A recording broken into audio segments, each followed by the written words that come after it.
تو آج آپ میرے سامنے بیٹھے ہیں جسٹس چودھری محمد ابراہیم ضیاء، سابق چیف جسٹس آزاد کشمیر۔ یہاں تک پہنچنے میں کوئی ایک مشکل جو آپ کو آج تک یاد ہو کہ یہ بہت بڑی مشکل تھی جس کے بعد مجھے آسانی ملی؟ اگر میں حادثوں کی بات کروں تو میری زندگی میں سب سے بڑا حادثہ میری والدہ ماجدہ کی ڈیتھ تھی، جو آل آف سڈن، یہ میں اس وقت ایف اے کر کے 18 سال کی ایج کا تھا، ابھی ٹیچر ہی بھرتی ہوا تھا، تو صبح والدہ مجھے ملی اور 10-11 بجے ان کی ڈیتھ ہو گئی اچانک، آل آف سڈن۔ ہم پبلک میں تو کہتے ہیں کہ اکاؤنٹیبلٹی ہونی چاہیے، لیکن ہم میں سے چاہتا کوئی نہیں ہے، ہم صرف چاہتے ہیں نہیں چاہتا، اور چاہتے یہ ہے اگر چاہتے بھی ہیں تو میں چاہتا ہوں میرے مخالف کی ہو، میری نہ ہو۔ ٹھیک ہے سر۔ تو یہ جو ہے نا دو عملی، اس سے کام نہیں چلتا جب تک آپ بلا تخصیص جو ہے بلا امتیاز قانون کا نفاذ نہیں کریں گے۔ صرف اپنے مخالفین کو جو اختیار میں اور دبانے کے لیے اداروں کو استعمال کریں، ادارے بھی توقیر ہو جائیں گے، قوم کی پیسے کا بھی ضیاع ہوگا اور اس سے فساد بڑھے گا، اس سے کوئی اصلاح نہیں ہوگی۔ تو ہم نے تو سنا تھا کہ بہت سارے لوگوں نے، علماء اکرام نے اور ضلع قاضی صاحبان نے تو شیروانیاں بھی سلوا لی تھی جج لگنے کے لیے۔ ہاں، وہ جگہ موجود ہے، لگانا بھی چاہیے، لیکن کیا مسئلہ تھا، حکومت نہیں لگا رہی۔ نہیں تو آپ چیف جسٹس تھے نا، تو یہ میں نے تو نہیں لگانا تھا نا۔ اچھا، اپائنٹمنٹ چیف جسٹس تو نہیں کرتا نا، چیف جسٹس کی کنسنٹ تو ہوتی ہے نا۔ آپ کے آزاد کشمیر کا جو 3 سالہ بطور چیف جسٹس صاحب کا ٹینیور تھا، اس میں بہت ساری ایسی 2-4 واقعات ایسے ہوئے جن سے آزاد کشمیر کی عدلیہ اور سیاست کے اندر بڑا تناؤ پیدا ہوا۔ اس میں ایک وقوع ہے جو میر پور میں ایک وزیر صاحب تھے، ان کو نااہل کیا گیا، تو یہ بیانیہ بنایا گیا کہ آپ کو استعمال کر کے تو جو موجودہ صدر ریاست ہے انہیں اسمبلی میں لایا گیا، اس شخصیت کو نکال کر تو الیکشن کروا کے تو بیرسٹر صاحب کو لایا گیا۔ اور یہ کوئی میں نئی بات نہیں کر رہا، یہ ٹی وی پر اخبارات میں یہ زبان زد عام بات تھی۔ تو اور جسٹس آفتاب علوی صاحب والا جو معاملہ تھا، تو کیا وہ آپ کے وقت میں نہیں ہوا؟ وہ کہتے ہیں میرے ساتھ زیادتی ہو گئی اور مجھے نکالا گیا، جس اعتبار سے انہیں مراعات کا ان کا معاملہ تھا۔ وہ عدالتی فیصلے موجود ہیں، اس میں دیکھیں، اس کے بعد ایک نہیں، اس کے بعد بھی 5 ججوں کے فیصلے ہوئے نکالے گئے کہ جس میں ججوں کی تقرری کا جو آئینی تقاضا تھا وہ پورا نہیں ہوا۔ ٹھیک ہو گیا۔ ہم نے دیکھا کہ سابق چیف جسٹس افتخار چودھری صاحب نے یوسف رضا گیلانی صاحب کو فارغ کر دیا۔ پھر ایک چیف جسٹس صاحب تھے، وہ پورا گروپ تھا، انہوں نے پاکستان کے منتخب وزرائے اعظم کو گھر بھیج دیا۔ تو یہ سر یہ کبھی بھی ایک پڑھے لکھے آدمی کی سمجھ میں بات نہیں آتی۔ قانون و انصاف کے تقاضے پورے کرنے چاہیے۔ سپریم کورٹ آف پاکستان میں ماتحت عدلیہ میں ہزاروں نہیں لاکھوں کیسز التوا کا شکار ہے، اس کے اوپر توجہ نہیں دی جاتی، اور ہمارا جو نظام انصاف ہے اس کے اندر بے شمار کمیاں کوتاہیاں ہیں اور بہت سست روی کا شکار ہے۔ لیکن جناب کسی مخصوص ایجنڈے پر کسی بھی وزیر اعظم کو کسی بھی بنیاد پر گھر بھیج دینا، یہ بھی کیا کرینِ انصاف ہے؟ جاتے جاتے ہمیں یہ بتا دیں کہ کیا سیاست میں آنے کا ارادہ ہے؟ بسم اللہ الرحمن الرحیم۔ بلال ہاشمی پوڈ کاسٹ میں خوش آمدید۔ دنیا بھر سے دیکھنے اور سننے والوں کو میری طرف سے سلام عرض ہو۔ آج ہمارے پوڈ کاسٹ میں ایک ایسی شخصیت تشریف لائی ہے، ایک ایسے شخص جو انسان بہت بڑے ہیں، بہت بڑے عہدوں پر رہے ہیں، لیکن عہدوں سے بڑھ کر وہ ایک انسان بہت بڑے ہیں۔ تو آئیے آپ کی ملاقات آزاد جموں و کشمیر کے سابق چیف جسٹس جناب چودھری محمد ابراہیم ضیاء صاحب سے کرواتے ہیں۔ السلام علیکم سر۔ وعلیکم السلام جی۔ آپ ٹھیک ہیں سر؟ الحمدللہ اشرف صاحب، بہت شکریہ آپ کا، آپ کو پہلے تو مبارک ہو یہ بلال ہاشمی پوڈ کاسٹ شروع کرنے پہ، تو بڑی خوشی ہوئی۔ اصل میں آپ کا نام بھی بڑا اٹریکٹیو ہے، تو تاریخ میں بلال حبشی کی آواز جو ہے وہ قیامت تک اللہ کی کبریائی کی گونجتی رہے گی، تو گونجتی رہے گی، تو آپ بلال ہاشمی ہیں، تو مجھے یقین ہے کہ آپ اس پوڈ کاسٹ کو انسانیت کی بہتری کے لیے اور اللہ اور رسول کی جو احکامات ہیں اس کی طرف لوگوں کو بلانے کے لیے استعمال کریں۔ بہت خوشی ہوئی آپ کی۔ بہت مہربانی، بہت شکریہ۔ پوڈ کاسٹ سر بیسیکلی پاکستان میں یا بین الاقوامی سطح پر اس کا جو ٹرینڈ ہے وہ شخصیات کا تعارف ہے، کہ جن لوگوں نے کسی بھی ملک میں کسی بھی فیلڈ میں خدمات کی ہیں ملک اور قوم کے لیے، تو ان کی جو شخصیت کا جو نکھار ہے اور جو ان کی خدمات ہیں وہ قوم کے سامنے لانا مقصد ہوتا ہے۔ تو آج آپ میرے سامنے بیٹھے ہیں جسٹس چودھری محمد ابراہیم ضیاء، سابق چیف جسٹس آزاد کشمیر۔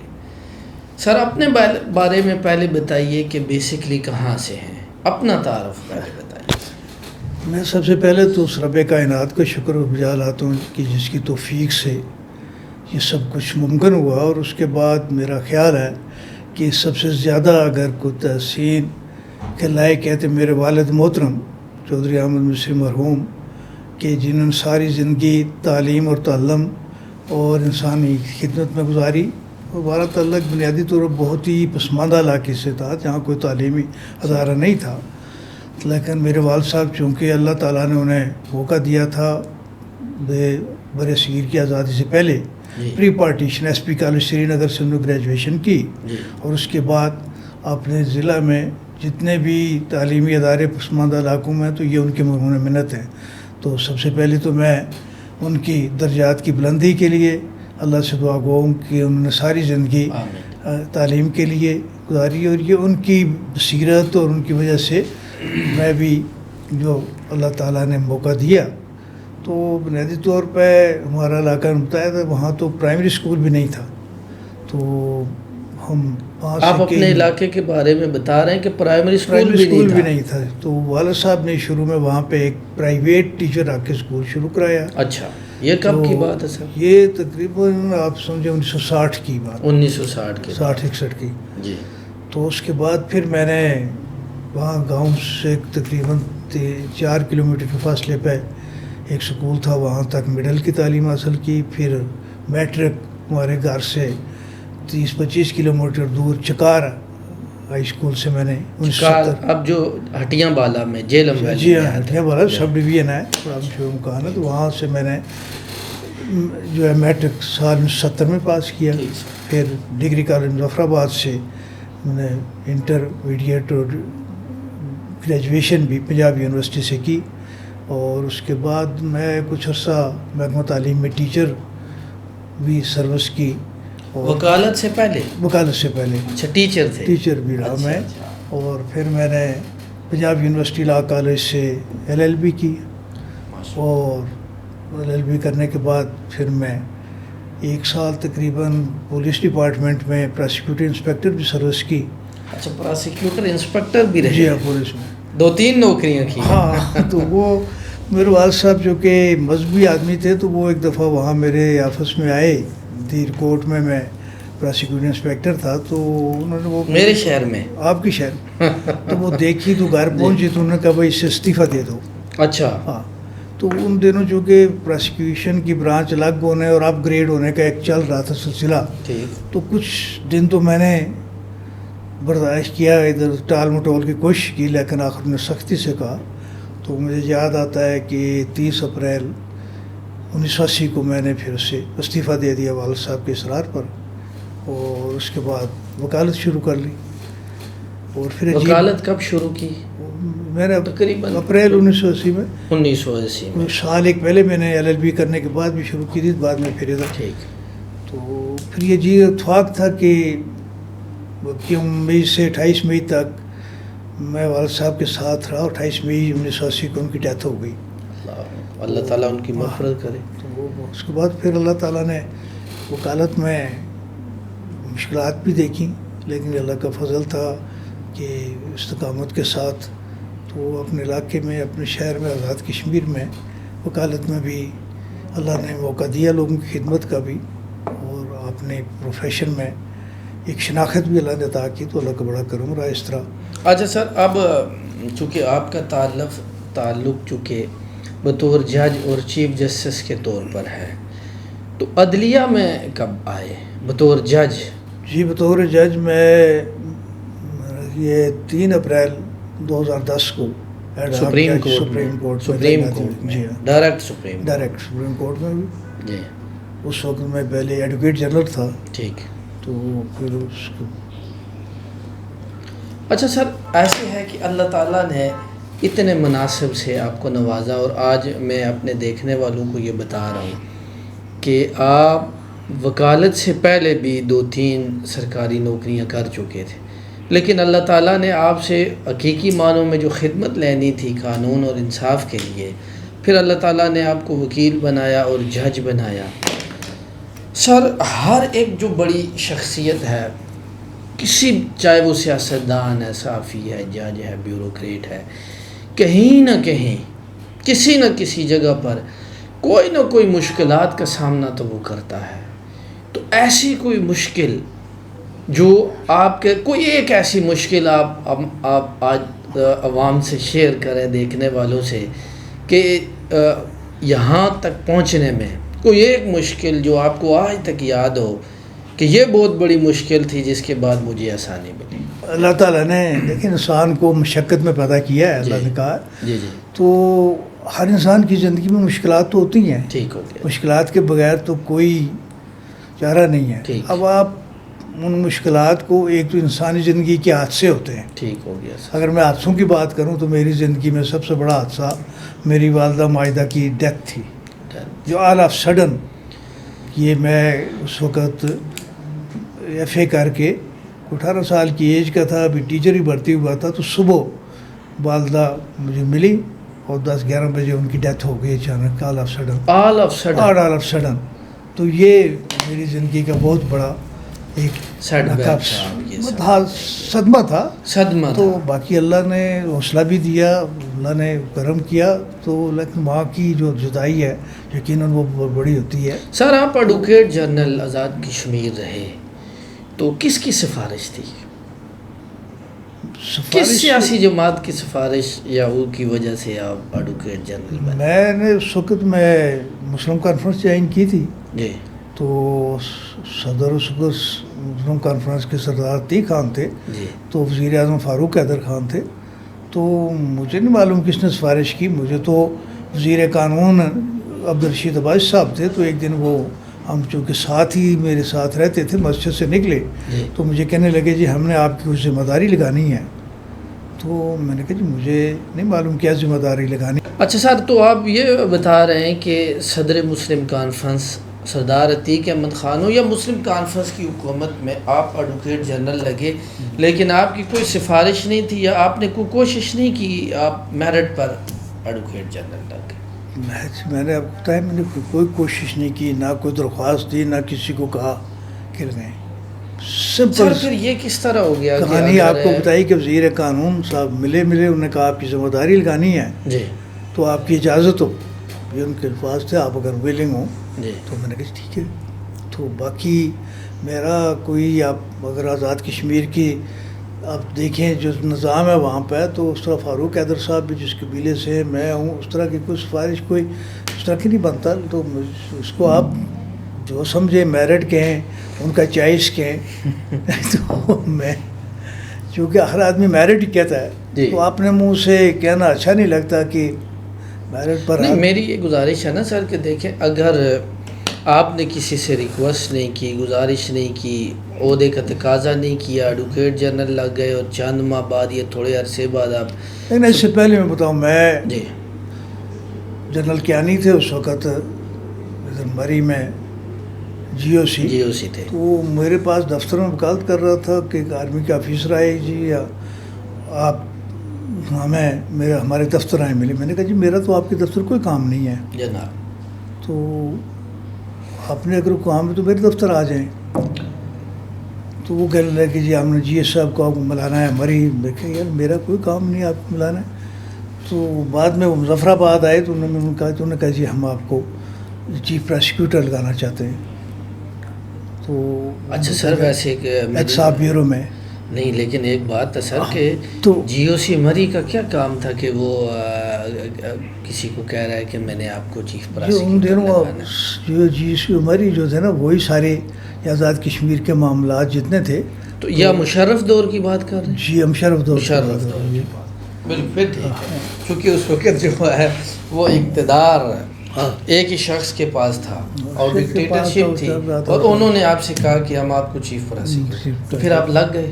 جب میں لگ گیا چیف آپ نے انکار کیوں نہیں ہمارے کیا؟ چیئرمین جی تو آپ نے انکار نہیں کیا کہ جو انہوں نے اس وقت مجھے بتایا جی۔ کہ ہم بالکل اباؤٹ دا بورڈ ایک آزاد کشمیر میں ٹرانسپیرنٹ ہم اکاؤنٹیبلٹی کرنا چاہتے ہیں، احتساب کرنا چاہتے ٹھیک ہیں ہے۔ اور بلا تخصیص، اور ہوئی تو نہیں ہوئی۔ کیوں نہیں ہوئی؟ اور یہی میں بتاتا ہوں کہ جب نہیں ہوئی تو میں نے 18 ماہ کے بعد ان سے ملاقات کر کے کہا کہ میں سلوٹ کرتا ہوں، میں جا رہا ہوں۔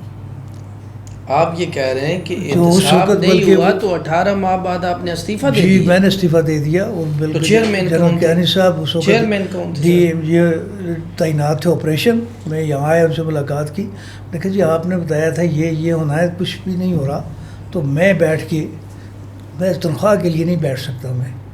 تو آپ نے اصولوں کی چیئرمین بنیاد اس پر استعفیٰ دے دیا؟ آپ اصول سمجھیں جو سمجھیں، اس وقت چیئرمین سر، ہمارے جیسے جو- بشارت احمد شیخ تھے چیئرمین، تو وہ میں نے تو آپ کیا سمجھ کے چیئرمین احتساب بیورو رکاوٹ تھے یا کوئی اور رکاوٹ تھا؟ آپ چیف پراسیکیوٹر تھے تو یہ تو آپ کو پتہ ہوگا۔ میرا خیال اس میں ہم سبھی رکاوٹ ہے۔ نہیں سر، کوئی ایک شخصیت کوئی نظام رکاوٹ تھا یا؟ اصل میں جو ہمارا سارا کلچر ہے، سیاسی کلچر ہے، سیاستدان ہے، ہم سب جو ہیں وہ اس حوالے سے جملہ سخت نہ ہو جائے کہ دو عملی کا شکار ہیں۔ ہم پبلک میں تو کہتے ہیں کہ اکاؤنٹیبلٹی ہونی چاہیے، لیکن ہم میں سے چاہتا کوئی نہیں ہے۔ چاہتا کوئی ہم صرف عملاً چاہتے کوئی ہیں نہیں چاہتا۔ چاہتا، اور چاہتے یہ ہے، اگر چاہتے بھی ہیں تو میں چاہتا ہوں میرے مخالف کی ہو، میری نہ ہو۔ ٹھیک ہے سر۔ تو یہ جو ہے نا دو عملی، اس سے کام نہیں چلتا جب تک آپ بلا تخصیص جو ہے بلا امتیاز قانون کا نفاذ نہیں کریں گے۔ صرف اپنے مخالفین کو جو اختیار میں اور دبانے کے لیے اداروں کو استعمال کریں، ادارے بھی توقیر ہو جائیں گے، قوم کی پیسے کا بھی ضیاع ہوگا اور اس سے فساد بڑھے گا، اس سے کوئی اصلاح نہیں ہوگی۔ ٹھیک ہے سر۔ مبینہ طور پر کئی صحافیوں نے، اداروں نے، دیکھیں سر اس ملک میں ہر ایک آدمی ایسا ہے کہ اس کے خلاف لوگ بات کرتے ہیں، لیکن کہنے والوں نے یہ بھی کہا کہ آپ کسی بہت بڑی سفارش کے تحت جو ہے وہ سپریم کورٹ کے جج لگ گئے۔ سفارش کے تحت ہاں، تلاش کر لیں کون سی سفارش ہے۔ یہ تو آپ بتائیں گے نا سر۔ دیکھنا میرے تو نہ تو میرے پاس کوئی، میں نے کبھی کسی کو پیسہ استعمال کیا، نہ کسی بڑی سیاسی شخصیت کا میں دم چلا رہا، ٹھیک، نہ میرا کوئی پریشر گروپ ہے۔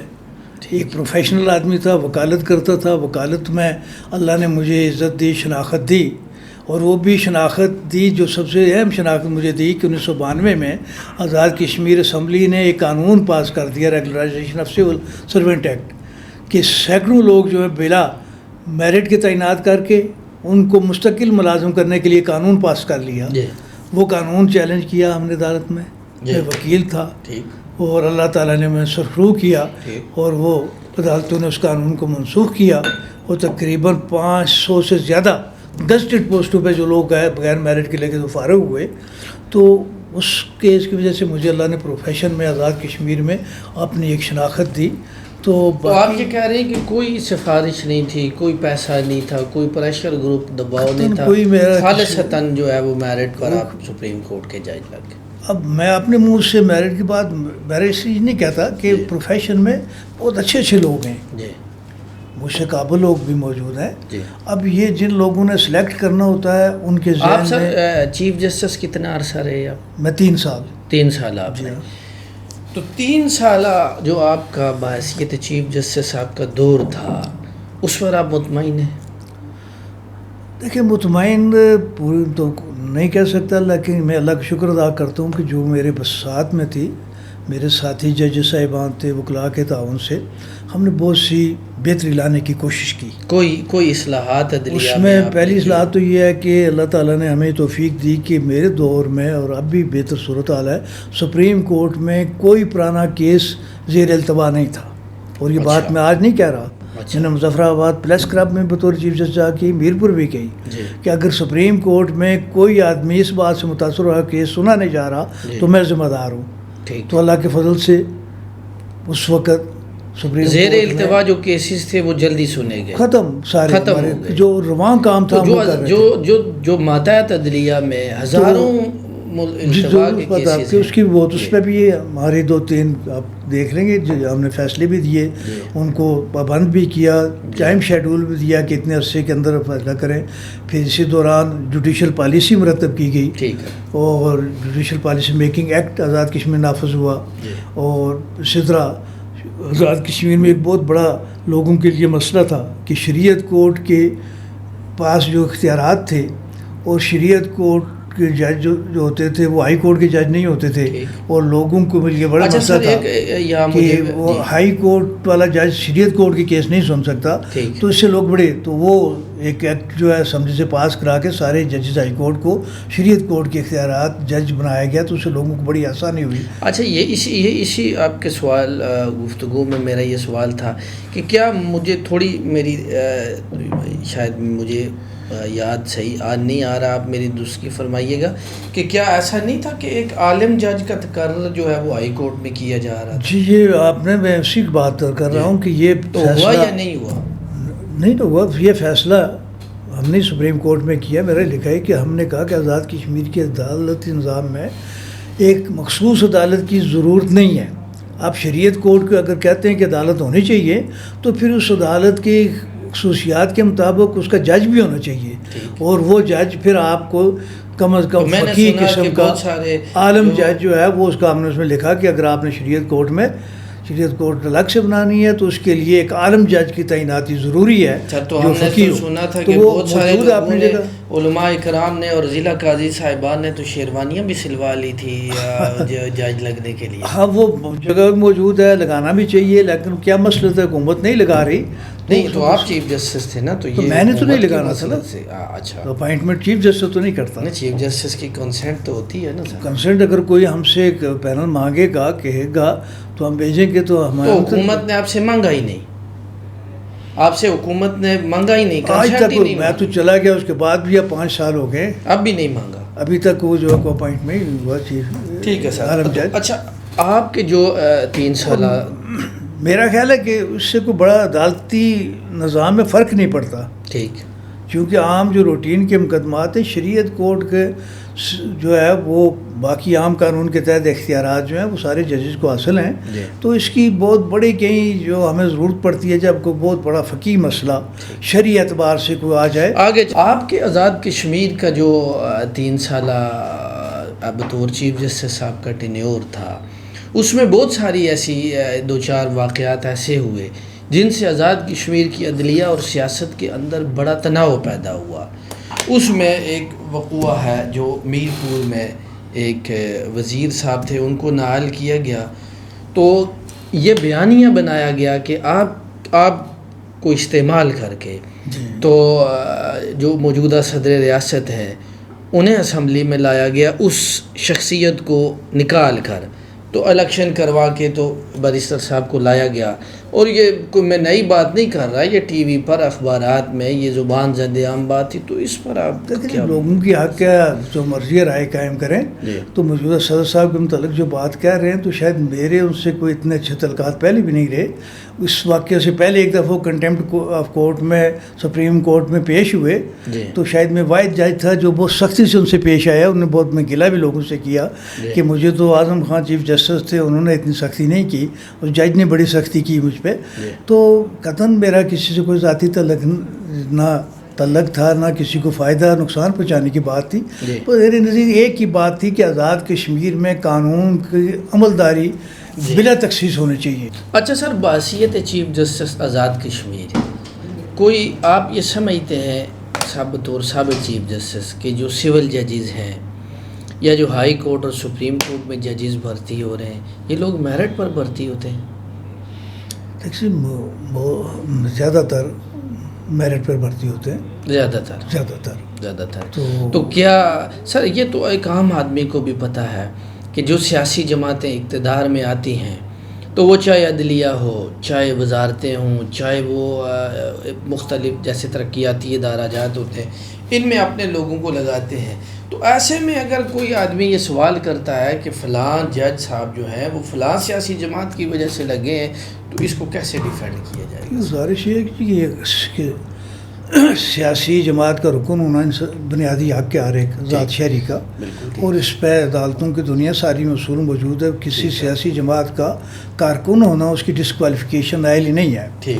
اگر باقی جو ساری وہ ہیں جو اس کی ضروریات ہیں، کوالیفیکیشن ہے، اہلیت ہے، امانت ہے، صداقت ہے، اس کی باقی جو چیزیں ہیں وہ پوری کرتا ہے، تو میں کسی جماعت کا رکن یا وابستگی اس کی نائل ہی نہیں ہے. لیکن اگر وہ صرف باقی چیزوں کو اس سے بہتر لوگوں کو نظر انداز کر کے سیاسی وابستگی پہ اگر کسی کو کرتے ہیں، ترجیح دیتے ہیں، تو یہ ایک آدمی سیاسی کارکن تھا اور اچھا وکیل تھا اور وہ جج بن گیا، وہ جج بننے کے بعد پھر اسی سیاسی جماعت کے ہی کام کرے گا، تو پھر یہ کیسی بات ہے؟ تو وہ جج بنا ہی نہیں نا. تو جج تو تب بنتا ہے جب وہ حلف اٹھاتا ہے کہ میں اللہ کو حاضر ناظر سمجھ کے وداؤٹ فیئر، جس دارالحکومت whether fear and favour, without affection and ill will, کہ میں کسی خوف اور لالچ کے بغیر کسی سے محبت یا تعلق یا دعوت کے بغیر میں سر مجھے یاد آیا یہ لالچ کے بغیر، اگر یہ 4 لفظوں کی خلاف ورزی کرتا ہے تو وہ جج ہی نہیں ہے. سر بالکل ٹھیک ہے، لیکن میرپور کے اندر کروڑوں روپے کا میرج ہال آپ نے گرا دیا. ہاں تو آپ نے دیکھ، ہم نے گرایا نہیں ہے. کس نے کہا آپ نے گرایا؟ گرایا تو بعد میں زلزلے نے گرایا. تو میرے پاس کیس آیا، وہ 16 سال سے سپریم کورٹ میں ایک کیس پینڈنگ تھا کنٹیمپٹ کا. وہ میرج ہال کہ جو ہے وہ ایک معروف شخصیت کی ملکیت تھا، اور اس نے 6 مرلے ایک غریب آدمی کا، مجھے نام بھی نہیں پتا کون ہے، اس کا رقبہ جو ثابت ہو چکا کہ ناجائز قبضہ کر کے اس نے میرج ہال میں شامل کر لیا. تو ہم نے اس کو بلا کے فیصلہ کیا. ان کو میں نے یہ کہا کہ یہ نہیں کروں گا، فیصلہ کروں گا. کوئی دباؤ نہیں، میں نے کہا فیصلہ نہیں کروں گا، میں یہاں پہ میرا رجسٹار جائے گا، بلڈوزر جائے گا، 6 مرلے ہمارے ڈسمینٹل ہو گئی، یا آپ اس کو اس کی مارکیٹ ویلیو دیں، راضی کریں اس کو. اس کو ہم نے تابرخواست عدالت سزا دی. اس نے پھر اس آدمی کو وہاں ہی 2 کنال جگہ اس پر راضی ہوا دی، تو اس کو ہم نے فیصلہ کیا. تو یہ ہم نے گرایا نہیں، لیکن یہ انصاف کا تقاضا تھا. یہ بدوا کیا لگ گئی سر کہ وہ گھیرے گیا ہے میرے بات زلزلہ ہوا ہو گیا اس میں نے بدوا کا کہا تھا. اس کے علاوہ سر اور ایک، اب میں پوڈ کاسٹ کو سمیٹتا ہوں، اگلی دفعہ انشاءاللہ آپ کے ساتھ تفصیل سے بات کریں گے. لیکن سر آپ کا جو بحیثیت چیف جسٹس زمانہ تھا، ایک مخصوص طبقہ ہے، میں نام اس لیے نہیں لیتا کہ جو لوگ ہمیں دیکھتے ہیں ان سب کو پتہ ہے، پڑھے لکھے لوگ ہمیں دیکھتے ہیں، وہ طبقہ ہمیشہ جو ہے وہ کریٹیسائز کرتا رہا ہے کہ اقربا پروری، برادری ازم اور اپنے لوگوں کو نوازنا، اپنے لوگوں کے کام کرنا، اور یہ سارا سر یہ اتنے بڑے الزامات آخر کیوں لگے؟ اس کی کیا آپ کو کیا وجہ سمجھ میں آئی؟ شاید آزاد کشمیر میں ایک عام طبقے سے میں چیف جسٹس بنا جی، اور میں اللہ کا حاضر ناظر کہتا ہوں، میری ایک ہی کوشش تھی کہ بلا تخصیص قانون کی عملداری ہو. اس بلا تخصیص عملداری سے اگر غریبوں کو، مظلوموں کو انصاف ملا ہے تو وہ میرے طبقے کے لوگ تھے. تو یہ اگر اقربا پروری ہے تو میں اس کو قبول کرتا ہوں، اس الزام کو میں قبول کرتا ہوں کہ اگر قانون کی بلا تخصیص عملداری سے کسی عام غریب آدمی کو انصاف ملا ہے، دادرسی ہوئی ہے، لیکن کیا آپ کے ہوتے ہوئے جسٹس وہ غریب آدمی میرے طبقے کا ہے، وہ غریب آدمی میرے طبقے کا ہے، میری برادری کا، پوائنٹ آ گیا سر. اور جسٹس آفتاب علوی صاحب والا جو معاملہ تھا، تو کیا وہ آپ کے وقت میں نہیں ہوا؟ وہ کہتے ہیں میرے ساتھ زیادتی ہو گئی اور مجھے نکالا گیا. جس اعتبار سے انہیں مراعات کا ان کا معاملہ تھا، وہ عدالتی فیصلے موجود ہیں اس میں. دیکھیں اس کے بعد ایک نہیں، اس کے بعد بھی 5 ججوں کے فیصلے ہوئے نکالے گئے کہ جس میں ججوں کی تقرری کا جو آئینی تقاضا تھا وہ پورا نہیں ہوا. ٹھیک ہو گیا. اور وہ بعد میں سپریم کورٹ نے جو فیصلہ کیا انہوں نے بھی لکھا کہ پورا نہیں ہوا، کہ ان کی تقرری جو ہے اس وقت چیف جسٹس وقت کے چیف جسٹس ہائی کورٹ کی جو ہے مشاورت کے بغیر کی. ٹھیک ہے. تو اچھا سر 10 سیکنڈ کے آخری 3 سوال. پہلا سوال یہ ہے کہ آپ اس وقت آزاد کشمیر کی جو عدلیہ ہے، کیونکہ آپ عدلیہ سے وابستہ ہیں، اگلے پوڈ کاسٹ میں پھر آپ سے سیاسی باتیں بھی کریں گے، جو ہمارے آزاد کشمیر کی صرف بات ہو رہی ہے. پاکستان میں تو حالات اس وقت بڑے دیگر گوں ہیں. آزاد کشمیر میں سول جج سے لے کر سپریم کورٹ کے چیف جسٹس تک جو نظام انصاف ہے وہ صحیح کام کر رہا ہے؟ آپ مطمئن ہیں اس نظام سے مکمل؟ میں اطمینان تو کبھی بھی نہیں ہو سکتا، ہر وقت اصلاح کی موجود ٹھیک ہو گیا ہوتی ہے، اطلاع کی گنجائش موجود ہوتی ہے، اور آزاد کشمیر میں بھی سمجھتا ہوں بہت سے پہلوں سے اصلاح کی ضرورت ہے اور کرنی چاہیے، اور اس پہ ہمارے جو لوگ اس وقت میرے بھائی ہیں قابل احترام ہیں جو عہدوں پہ بیٹھے ہوئے ہیں، ان کی توجہ کی خصوصی ضرورت ہے، اور وہ سمجھتے بھی ہیں کون کون سے پہلو جو توجہ کے لائق ہیں، تو اس پہ توجہ کرنی چاہیے۔ ٹھیک ہے سر، سیکنڈ لاسٹ کوشچن، سابق وزیر اعظم آزاد کشمیر سردار تنویر الیاس خان صاحب، ان کے بارے میں ظاہر ہے وہ ہمارے بھی دوست ہیں، تو ان کے بارے میں یہ تھا کہ وہ پیسے کے زور پر آئے، تو یہ ان کا اور جماعتوں کا حلقے کا مسئلہ تھا، اس وقت زیر بحث نہیں ہے، لیکن جس طریقے سے ان کو عدالتی طریقے سے ان کو نکالا گیا، اس پر آپ کیا کہنا چاہیں گے؟ میں اس پہ عدالتوں کے فیصلے موجود ہیں، جی، تو شاید بطور آپ کی ماہرانہ رائے کیا ہے؟ میری ماہرانہ رائے ہے شاید ان کو اس طرح بہت جلدی میں کچھ تقاضے انصاف کے پورے کیے بغیر نہیں فارغ کرنا چاہیے، کچھ انصاف تو یہ کیا وزیر اعظم کے منصب کی توہین نہیں ہے سر؟ اس کی بات نہیں ہے، اس میں انصاف کے جو تقاضے ہیں، جو عدالتی روایات ہیں، ان کو مد نظر رکھنا چاہیے تھا۔ باقی اس میں نہیں پڑھنا چاہتا توہین ہے یا نہیں ہے، اور کیا وہ وزیر اعظم نے جو زبان استعمال وہ کیا تھی، اور پھر آزاد کشمیر میں جو میں کچھ عرصے سے ایک ہائیبریڈ قسم کا، وہ میں نے کل بھی کسی سے کہا کہ ایک بے نصب سیاسی نظام ہے وہاں پہ، تو جس کا کوئی آگے پیچھے نہیں ہے کوئی بات، تو اس سے جو ہے آزاد کشمیر میں میرا خیال میں کہ گزشتہ 70 سالوں میں آزاد کشمیر کے لوگوں میں نظریاتی انتشار اتنا نہیں پھیلا ہے جتنا ان 5-6 سالوں میں پھیلا ہے، اور یہ قابل توجہ بات ہے، پہلو ہے، میں سمجھتا ہوں بڑا خطرناک صورت ہے۔ سر بہت اہم سوال میرا آخری ہے، اور وہ سوال انتہائی اہمیت کا حامل ہے۔ ہم نے دیکھا کہ سابق چیف جسٹس افتخار چودھری صاحب نے یوسف رضا گیلانی صاحب کو فارغ کر دیا، پھر ایک چیف جسٹس صاحب تھے، وہ پورا گروپ تھا، انہوں نے پاکستان کے منتخب وزرائے اعظم کو گھر بھیج دیا۔ تو یہ سر یہ کبھی بھی ایک پڑھے لکھے آدمی کی سمجھ میں بات نہیں آتی، قانون و انصاف کے تقاضے پورے کرنے چاہیے۔ سپریم کورٹ آف پاکستان میں ماتحت عدلیہ میں ہزاروں نہیں لاکھوں کیسز التوا کا شکار ہے، اس کے اوپر توجہ نہیں دی جاتی، اور ہمارا جو نظام انصاف ہے اس کے اندر بے شمار کمیاں کوتاہیاں ہیں اور بہت سست روی کا شکار ہے، لیکن جناب کسی مخصوص ایجنڈے پر کسی بھی وزیر اعظم کو کسی بھی بنیاد پر گھر بھیج دینا، یہ بھی کیا کرینے انصاف ہے؟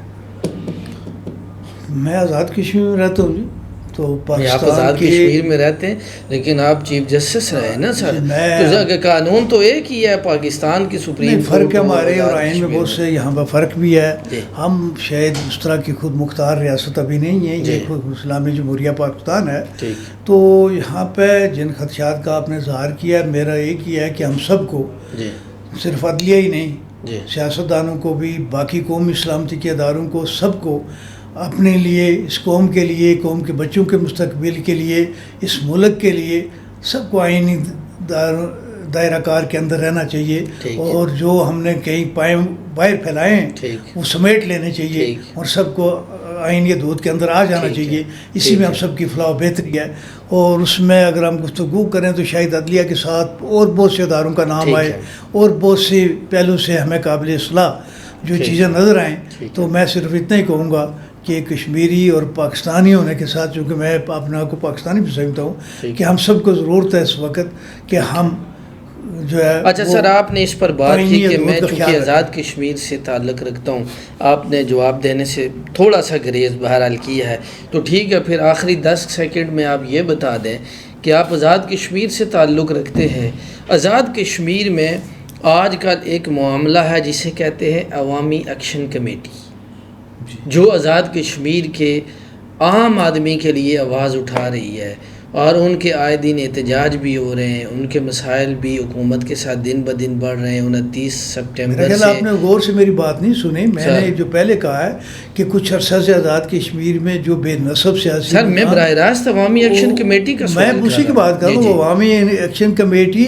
اسی جو ہماری سیاسی نظام، سیاسی جماعتوں کی ناکامی کی پیداوار ہے، جب سیاسی جماعتیں ناکام ہو گئی ہیں تو آپ حکومت ناکام ہو گئی ہے ملازم ہڑتال کرتے ہیں تو ان کے مطالبات پورے ہوتے ہیں سڑکیں بند ہوتی ہیں طلباء ہڑتال پر ہے ہر شعبہ زندگی ہڑتال کرتا ہے تو وہاں پہ آزاد کشمیر تو چھوٹی سی جگہ ہے وہاں اتنی بڑی کابینہ کی کیا ضرورت ہے اتنی بڑی اسٹیبلشمنٹ کی کیا ضرورت ہے اور میں سمجھتا ہوں یہ وہاں کے عوام کے ساتھ یہ ظلم نہیں ہے آپ عوامی ایکشن کمیٹی کے جو مطالبات ہیں آپ ان سے اختلاف کرتے ہیں یا اتفاق کرتے ہیں میں اختلاف کی بات نہیں کرتا اتفاق کرتے ہیں یا نہیں کرتے میں جو بنیادی طور پہ جو عوام کے حقوق کی بات کر رہے ہیں مجھے سے اتفاق ہے لیکن میرا جو بنیادی سوال یہ ہے کہ جو قوموں کی اداروں کی ریاستوں کا نظام چلانا ہوتا ہے وہ سیاسی اداروں کے تحت چلانا ہوتا ہے اور عام سٹریٹ میں نہیں چلانا ہوتا تاجر جو ہیں تو تاجروں نے تجارت کرنی ہوتی ہے تاجروں نے نظام زندگی نہیں چلانا ہوتا ان کے مطالبات جائز ہوں گے